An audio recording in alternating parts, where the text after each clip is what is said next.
അപ്പോൾ hi friends, ഞാനാണ് ഹർഷൽ ഗിരീഷ്. അപ്പോൾ എല്ലാവർക്കും സൺറൈസ് വ്ലോഗ്സിലേക്ക് സ്വാഗതം. അപ്പോൾ ഫ്രണ്ട്സ്, ഇന്ന് ഞാൻ സ്പേസ് സ്റ്റേഷനെ ഷൂട്ട് ചെയ്ത ഒരു വീഡിയോനെയാണ് നിങ്ങളുമായിട്ട് ഞാൻ ഷെയർ ചെയ്യാൻ പോകുന്നത്. അപ്പോൾ ഫ്രണ്ട്സ്, എൻ്റെ ചാനലിനെ ലൈക്ക് ചെയ്യൂ, സബ്സ്ക്രൈബ് ചെയ്യൂ, പിന്നെ ഡിസ്ലൈക്ക് ചെയ്യരുത്.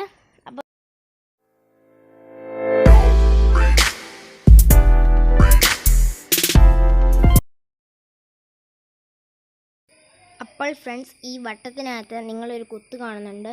ഈ കുത്ത് വേറെ ഒന്നുമല്ല, സ്പേസ് സ്റ്റേഷനാണ്. അപ്പോൾ ഫ്രണ്ട്സ്, എൻ്റെ ചാനൽ ലൈക്ക് ചെയ്യൂ, സബ്സ്ക്രൈബ് ചെയ്യൂ, പിന്നെ ഡിസ്ലൈക്ക് ചെയ്യരുത്. Thank you.